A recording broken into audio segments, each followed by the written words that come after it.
নকলার সুতি নদী ও পাঠাকাটা বাজার এলাকার ৯৯ একর সরকারি জমি দখল। ভূমি অফিসের কর্মকর্তার বিরুদ্ধে সহযোগিতার অভিযোগ। শেরপুর জেলার নকলা উপজেলার পাঠাকাটা বাজার সংলগ্ন সুতি নদী এবং এর আশেপাশের প্রায় ৯৯ একর সরকারি খাস জমি বর্তমানে দখলদারদের নিয়ন্ত্রণে রয়েছে। স্থানীয় একাধিক ব্যক্তি এসব জমি অবৈধভাবে দখল করে বসতবাড়ি, দোকানপাট, মাছের ঘের এবং পাকা স্থাপনা গড়ে তুলেছেন। এতে নদীর স্বাভাবিক প্রবাহ যেমন বাধাগ্রস্ত হচ্ছে, তেমনি বাজারের বিস্তার ও স্বাভাবিক কার্যক্রম ব্যাহত হচ্ছে।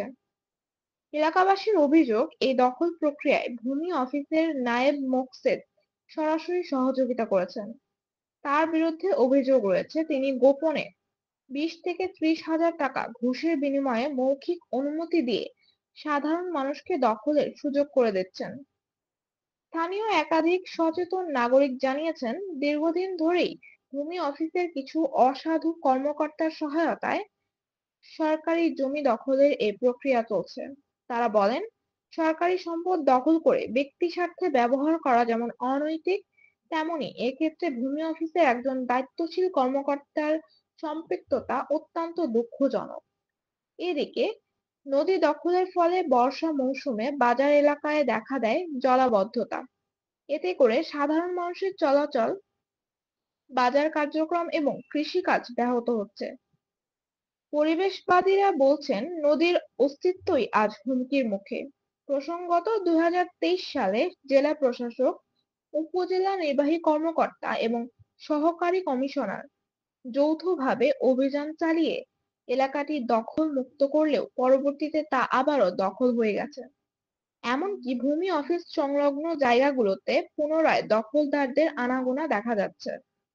নকলা উপজেলা প্রশাসনের একজন দায়িত্বশীল কর্মকর্তা জানান, বিষয়টি তদন্ত করে দ্রুত পদক্ষেপ নিতে উচ্চ পর্যায়ে প্রতিবেদন পাঠানো হচ্ছে।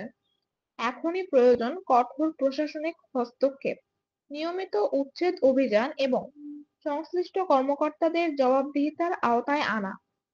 সচেতন মহলের আশঙ্কা, এখন ব্যবস্থা না নিলে পরিস্থিতি ভবিষ্যতে আরো ভয়াবহ রূপ নিতে পারে।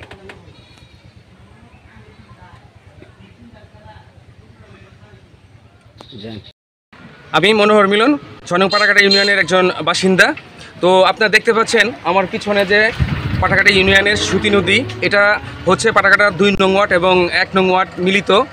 যাই হোক, যে কথাটা বলার জন্য এই মুহূর্তে আমি দাঁড়িয়েছি তা হচ্ছে যে এই সুতি নদী আমরা দেখেছি যে কিছুদিন আগে অনেকটাই কিন্তু চেষ্টা করা হয়েছে এই দখলমুক্ত করার জন্য, কিন্তু প্রক্ষান্তরে সময়ের ব্যবধানে এই যে জমিটা আছে, এই সুতি নদীর জমিটা আবারও এই জনগণ দ্বারা দখল হয়ে গেছে, যার জন্য সুতি নদীর যে কার্যক্রম বা সরকারি ব্যবস্থাপনার যে বিষয়টা, এটা কিন্তু ব্যাহত হচ্ছে।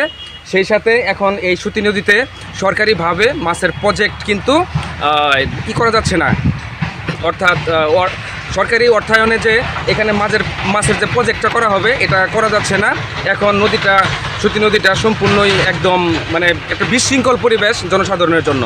তো আমরা পাঠাকাটাবাসী এটা চাই, এই সুতি নদী দখলমুক্ত হোক এবং সরকারি নিয়মে নীতিতে এই সুতি নদী আবারও পুনরায় যেন এখানে। ভোরের সময়, নকলা, শেরপুর।